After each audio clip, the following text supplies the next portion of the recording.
నమస్తే, విరాట్ న్యూస్ కి స్వాగతం.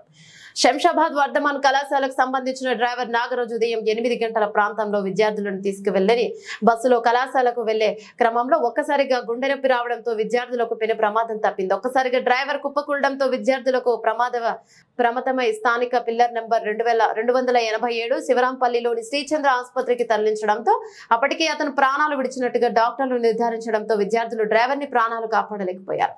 నాగరాజు గత సంవత్సరం కాలం నుంచి వర్ధమాన్ ఇంజనీరింగ్ కళాశాలలో డ్రైవర్ గా విధులు నిర్వహిస్తున్నట్లు కుటుంబ సభ్యులు తెలియజేశారు. డ్రైవర్ నాగరాజు మృతదేహాన్ని ఉస్మానియా ఆసుపత్రిలో తరలించినట్లు అత్తాపూర్ పోలీసులు తెలిపారు.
ఇబ్బంది అన్నారు అన్నారు ఉండేది ఎక్కడైనా ఉండేది